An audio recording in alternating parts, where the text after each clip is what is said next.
What I thought I'd do today is to say and to explain to you what BeFREPA is doing to support the free-range industry. And I mention the word industry because it's becoming increasingly clear to me that what we're doing is not only supporting producers, but supporting producers throughout the whole supply chain by trying to promote free-range eggs and trying to get the industry getting a better picture in the media and so on. I'll talk about that later.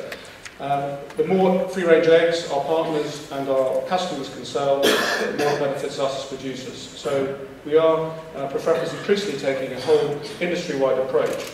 And this presentation is not only from the perspective of the work that I do for BeFREPA, but for all the office holders in the team who do incredible amounts of work. So this is not just my work, but it's also the work the editor, Keith Well, does, Alison Bone, and the rest of the council, the chairman and vice chairman, who put in a lot of time for very little return.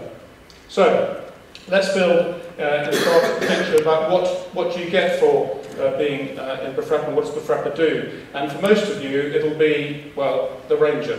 And the Ranger has been the leading title in the sector and is a great promotional and illustrative part, demonstration of what BeFREPA does. But what I want to do is build on that and say what else we do. Before I do that, I think I should tell you what we don't do, and Stephen, if you could run the video, we'll give you a little clip of... How about Ramal Shah? Come on down! You're the next contestant on that ride, Susan. Great! Come on!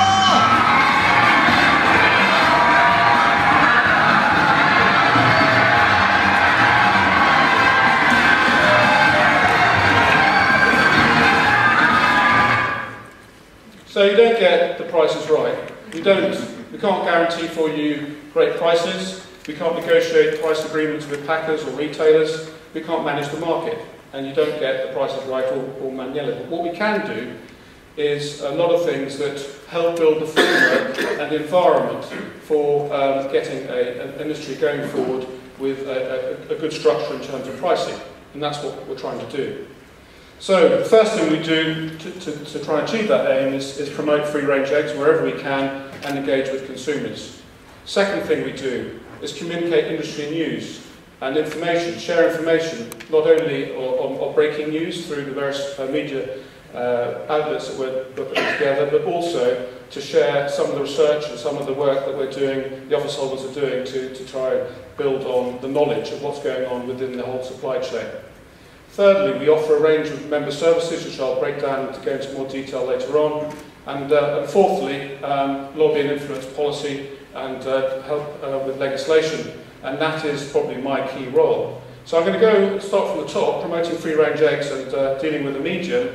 That came sharply into focus last week. And those of you who are following the news would have seen that the BBC started a debate on the benefits or otherwise of free-range hen welfare compared to other production systems, following a media briefing given by Professor Nicol, who just unfortunately happens to be the scientist in charge of the government spectrum trials. Now, that debate on Wednesday started off a whole range of media press inquiries to me, and I spent the whole day on Wednesday dealing with the BBC, the Times, and the Telegraph. The Times, none of those outlets used a lot of what I sent them, but in constantly being in touch with them and constantly emailing them, I realised that in fact they were starting to get quite a balanced view. So I was getting moderately positive on Thursday when I saw the papers coming out, and in particular the Times, for example, didn't use any of the technical stuff we gave them, but did use a comparison I gave them about locking your children up in their bedrooms being perhaps a safer and better welfare situation for your kids than letting them range outside on their bikes, falling over, risk from paedophiles and so on. And that was used, and that was what they wanted. So we were getting somewhere, I thought. The Telegraph actually mentioned that had the scientists gone mad, and we thought we were getting on the right side of the story. Has common sense flown the coop was the subheading in the paper, with the scientist saying a scientist claimed cage has lived better than life in free-range birds. You know, they're questioning this definition of welfare, which is something I want to come on to in a minute. And finally, on Saturday, we realised that we hadn't escaped, and the nightmare story came out in the Daily Mail, with a lot of half-truths, a lot of misrepresentation, and it is something that with the NFU we're responding to today. So there was a lot of work that went on, and my week is gone. My week was supposed to be preparing for today. That's gone in dealing with the media. And one of the lessons I've learned, well, there are two lessons that I particularly want to share with you. The first is that if welfare is going to be defined solely in terms of very tight scientific criteria on mortality, on kill bone damage, on feather scores, then we need to broaden that debate and talk about something else rather than scientific criteria used on welfare. Perhaps well-being is one thing we could try and promote. And so one of the things going through my mind, and to be just discussed with all you and colleagues in the FREPA, is how to broaden that welfare debate away from very tight scientific criteria. The second thing that struck me in talking to the media, spending most of last week and all the weekend on this, is that the FREPA was the only association that represented the whole of the free-range industry. My colleagues who represent, if you like, all production systems were perhaps a bit hamstrung being able to defend free range for fear of detrimenting the other production side. So we worked very hard, and I felt we were the only trade body and industry group or producer representative group that was acting for free range alone. And so I would point to you that those of you who have free range brands, we are working very hard to protect free range brands for the end benefit of our producer members. And we have had great support from one very big free-range brand who's supporting us in this work. And I would welcome any of you who've got free-range brands to talk to the FREP office holders about how you can help us in promoting the industry and defending the industry from these sorts of attacks. And one of the big things we're doing is working on a consumer website, which I hope will also act as a vehicle for getting media packages of responses to sort of queries they might have. And this has been largely done by a PR committee that started early last year, or early this year I should say, chaired by our Vice Chairman, and the work has sort of gone through and been taken on by Keith Wild, our editor. And this, what I'm representing now in the next 10 minutes, is all the work that Keith has done with support from others in the PR committee. I don't know if you've seen the website, just make a note of that, lovefreerangeegg.co.uk. It's a brilliant site, very engaging, very attractive to the eye, and looking first of all at recipes, very conscious that most Google searches seem to be about recipes, and Keith has managed to get endorsements from a lot of celebrity chefs, like Delia Smith and Anthony Worrell Thompson and so on. And those sorts of things seem to hit home with consumers. Those recipe pages go on, and you think you'll agree they're very attractive. And in this case, Levi Roots has provided a recipe, and so on. So Delia Smith, obviously a key proponent of free-range eggs. She only uses free-range eggs, and it's great that she's endorsed the site and is providing recipes. So recipes is one thing. The second thing is education, educating the young. And I think Keith's done an amazing job here with cartoons, making it exciting for kids to look at. But with the help of Alison and Alison's sister, the teacher, created a whole series of different work modules that can be used in different courses in schools. So teachers can get access to that course material on eggs and free-range eggs, and use that within ICT or literacy or art or whatever. A great advance getting the young liking and using free-range eggs. And there's a fun element to it too.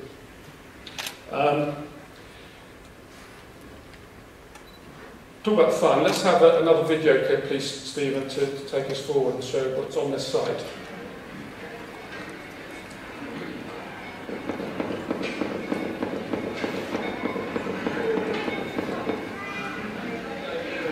Make sure they are free-range, Jack. You know how to do that now. Why don't you show me? Every egg sold should be stamped with the details of where the egg was laid and what production system it came from. The first number says if the egg is free range or not. 0 means that the egg is organic, 1 means free range, 2 means that the egg was laid in a barn, and 3 means that the egg was laid in a cage. We make sure that our egg starts with 0 or 1. Yes, Mum. The second part is very important too. This tells us that the egg is laid in the UK. We always look for that, don't we, Jack? Yes, Mum. That way we know the hens be careful. But we also know that the egg has been produced under the safest possible standards. Then the next 5 numbers tells us which farm the egg has been laid on. If you want, Jack, you can go on the internet when you get home and see if you can look up the farm. Yes, Mum. I can't wait.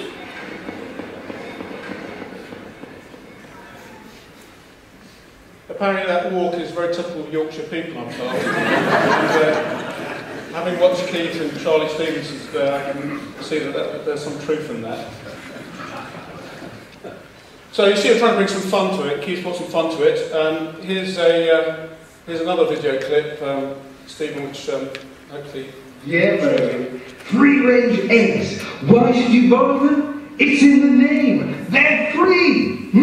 Oh yes, if they were free, you wouldn't have to buy them, would you? No. Now, I like my birds to be free as a bird. More and more groovy chicks are insisting on free-range British eggs. Because a bird that's free-range has more fun. Oh, behave. Yeah, and the quality and the taste is so much more excellent, exhilarating, and you can scramble down to breakfast with much more excitement. So insist on British free-range eggs, because you're worth it, and so are they, baby. Yeah. So trying to add a bit of fun to the site. All those cartoons are on the site so people can view them, and hopefully kids will like them and use them in other forums and spread the word. To get this word spread, social networking is a key element, obviously built into the site, Twitter feeds and Facebook feeds and so on. This is a big investment in time and in money in getting this right and getting the social media responded to in a timely way and driving traffic to the website. So a lot of work is going into that. And then you can see examples of Twitter feeds and what's being said on there. So do look at the site when you get the time.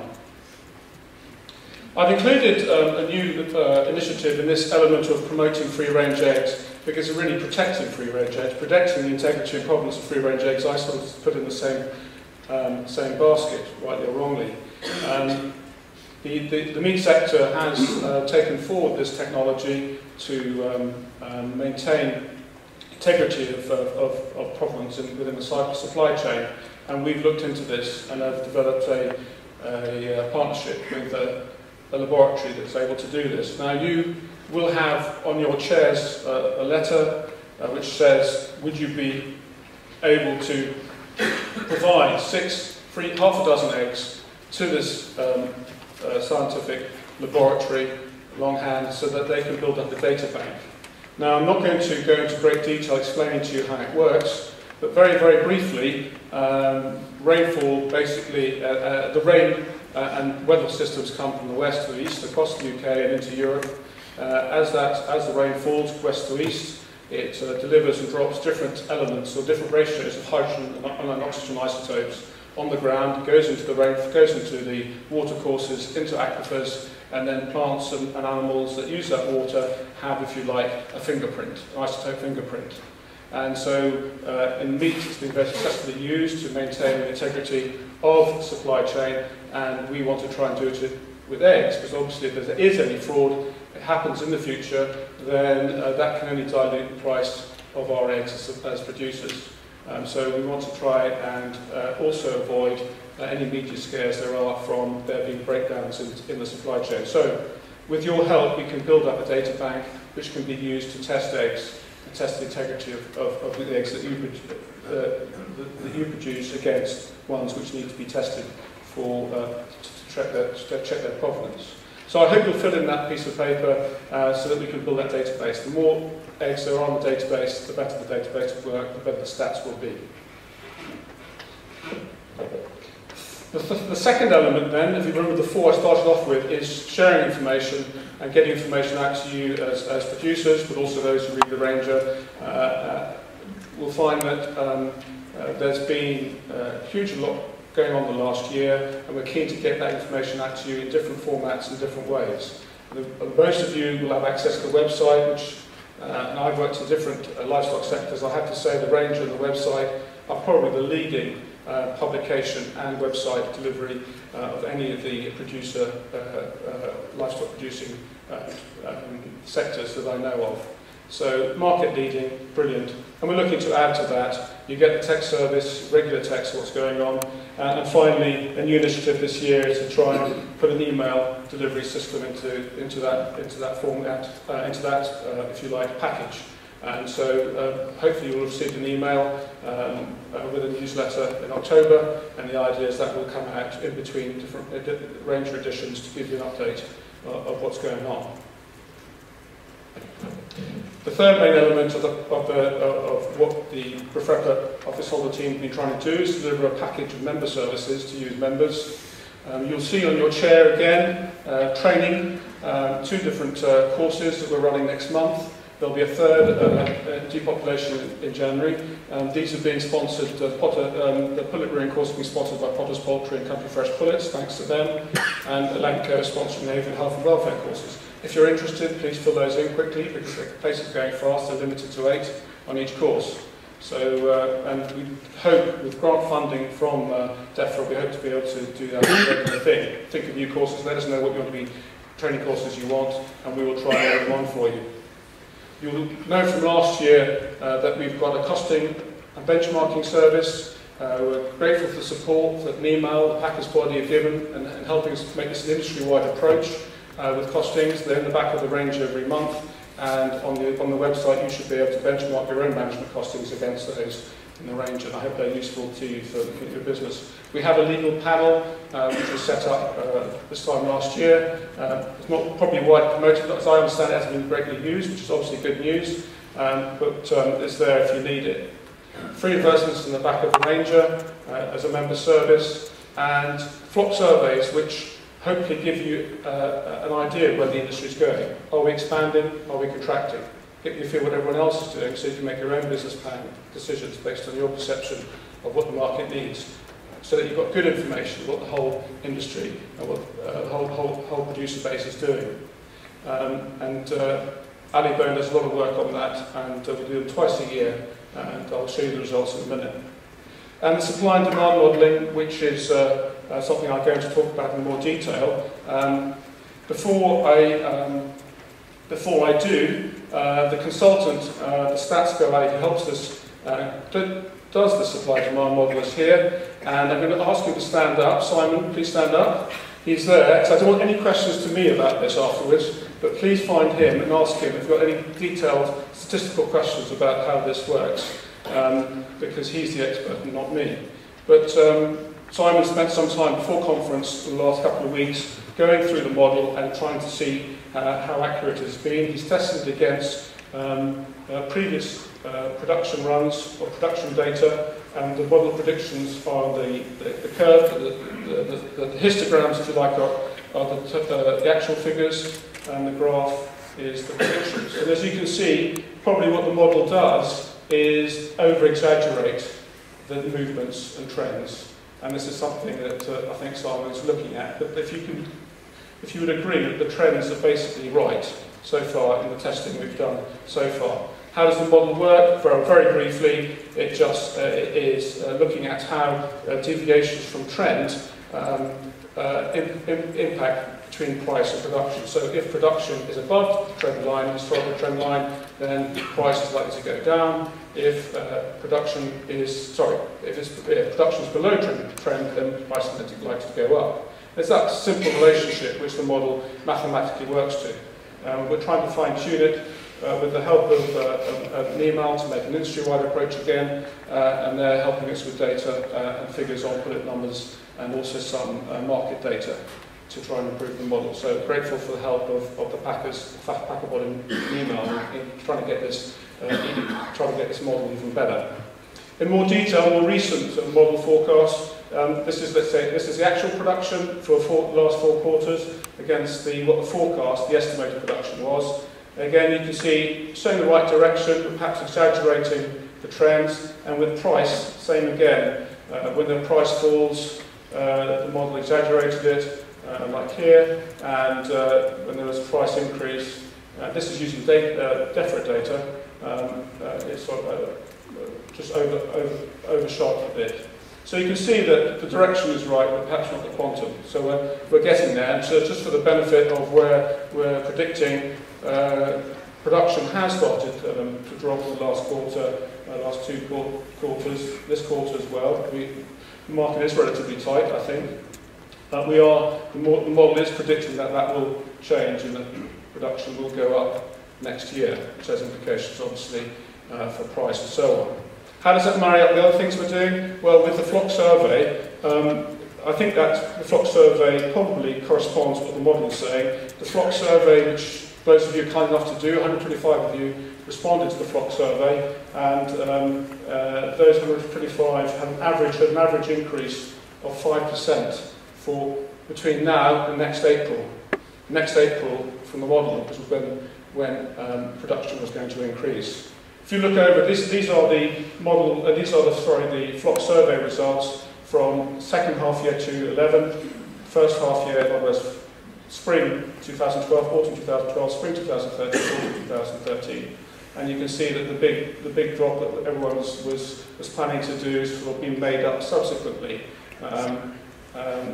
We're still trying to make sure that this information is valuable to you, and we're very grateful for any feedback you may give us to how it helps you plan your business to get this sort of information, what everyone else is doing, what the industry is doing, thinking of doing. It's all there to help you, so please use it, please let us know how we can make it better. Part of my work, my main work, I suppose why I was appointed was to deal with policy, legislation and industry liaison, clearly responding to consultations from the various non-governmental organisations such as Freedom Foods, for example, is part of my work and it takes a lot of time, and liaising with industry colleagues like the NFU. We work closely with the NFU, and I'm delighted that Gary Ford is here, the new Chief Poultry Advisor for the NFU, for his first FREPA conference, I think. Welcome, Gary, and I look forward to working with you in the future. This is a particularly good case of where NFU and FREPA work together in getting the minister to a farm. I think the producer was a member of both of our organisations, and we're going to be working on the Daily Mail media stuff that came out on Saturday as well. So welcome, Gary, and I look forward to working with you. We are 3 council members on the Government Beak Trimming Action Group. Obviously, beak trimming and beak treatment is the big issue that we're concerned about for the next year or 2. There's a lot of work going into that. We produced some lobby packs in the spring. I encourage you to write to your MP so that they can forward letters and inquiries to the Minister. We've got their responses and collated them together. And I have to say, I think that as time went on and you looked at the ministerial responses, they seem to get, if you like, fairer and less dogmatic about the commitment to ban in 2016. So I think there was a very positive result from that. We're working also very hard with colleagues in the British Egg Industry Council, who, if you like, produced the platform, the umbrella for this beak trimming work. And we, I say we, our previous chairman, conference chairman, and the current chairman worked very hard within BIC to get an industry-funded compensation package to encourage producers to put in flocks into the trial, because we were keen to get commercial-sized flocks rolled from the smaller flocks, which have been entered so far, up to, they were looking for 20 flocks, and the first 10 or 12 averaged about 4,000 or 5,000 hens. And we're very grateful that BIC subscribers have funded 3 big commercial-sized free-range flocks, and from how I understand those flocks and those trials have been going, I think it should help with our cause in making sure that our opponents on this particular issue understand the impact of non-beak treatment. So we're very grateful. We did work hard. We believe that we were the ones who pushed hardest for this industry funding, and I'm glad to see and very grateful that the packers for the BIC subscribers have funded through package could be vital. These 3 commercial flocks are going to be vital, I think, in getting the right answer for us in 2015-2016. So thanks to them. Perching was another issue that came up in the spring of this year. DEFRA called us all in and said that the EU have threatened infraction proceedings against free-range alternative systems in England and Wales because of not following the directive in terms of perching provision. All of us in the industry offered DEFRA support with different areas. For FREPA, in our case, we offered to do a survey of our members. I'm sorry, another survey, but really grateful because it was very interesting. I was able, I think, to manage the data to show that, in fact, there's just as much legal perching in England and Wales as there probably was in most other EU states. So what grounds the Commission had taking infraction proceedings against England and Wales, given the rise of multi-tiers and so on, was there was no argument of that. So I think we beat them with good argument, good survey, and thank you very much for your help with that. Finally, what we do to support the industry is fund research. And this is a joint industry initiative as an example, looking at depopulation technology to clear sheds in case of a disease outbreak. So FREPA, along with BIC and other industry bodies, are funding trials to look at, for example, gas phone delivery to do that work for us. And I think, as I understand, those trials are going well. So, in a nutshell, Chairman, you'll be glad to hear I'm coming to the end, and I've still in time, which surprised me. I've given you a chart here showing the breaking down all the work streams that we do in promoting and supporting the industry. I've breaking them down into the promotion side of it, the communication side of it, the lobbying and policy development, and the member services that we're bringing on stream. And I think, as the Chairman said, for a very small organisation, we're doing quite well at punching well above our weight with part-time staff and a very hard-working council volunteer team. So there's a lot going on. There's been a lot going on last year, and I hope that you think it's being a benefit to the industry. Chairman, that's the end. I rattled through it quite quick because I knew I had a lot to say, but I'm happy to take questions to be able to elaborate now a little bit more on those different projects. Thank you very much. Robert Gooch, your Director of Policy for the FREPA. Thank you, Robert.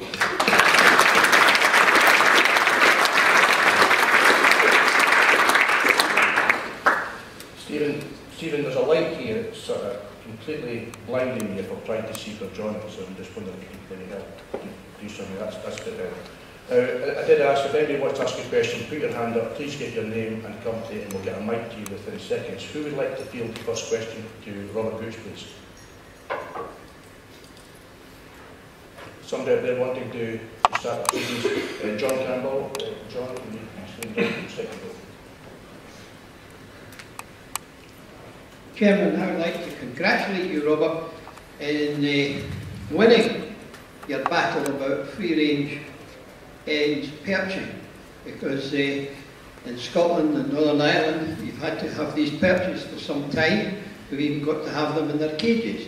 I said, and you've obviously put up a very good case, and I only want to congratulate you and hope someday we can take ours out. Thank you very much. Thank you, John.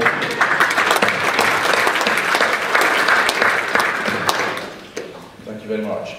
Second question, we field some from the back maybe.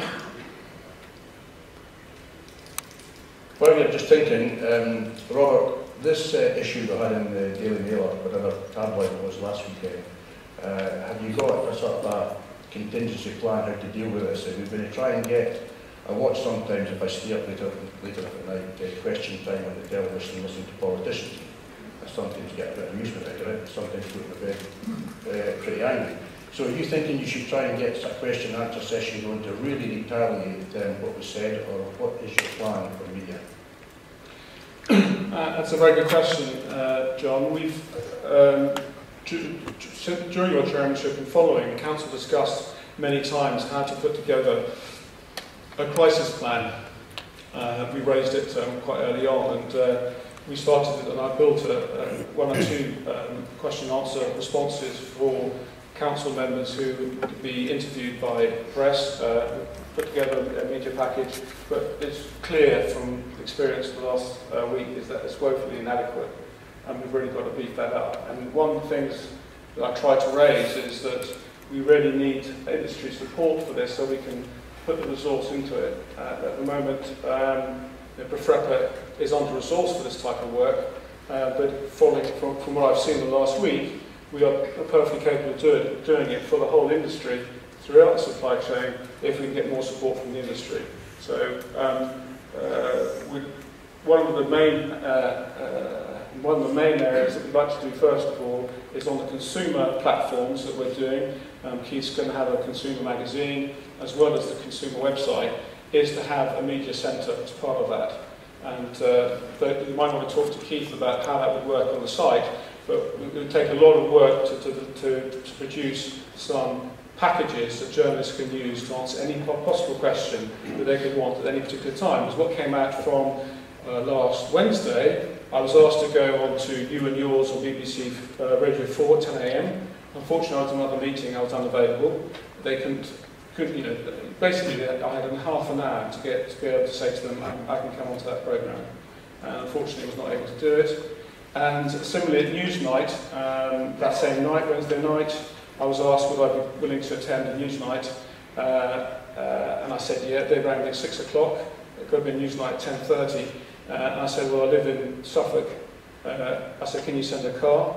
Yeah, we'll think about it and get back to you. And never did get back to us. And it might be because no one was in London. You know, BBC expects someone to just pop around the corner in London and be there. That's right. So there's an enormous amount of resource we need to find to be able to protect, promote free-range production, free-range sector, and I give an open invitation to all the industry to support us in it. Okay, thanks very much. Question from the floor this time? There's a few minutes.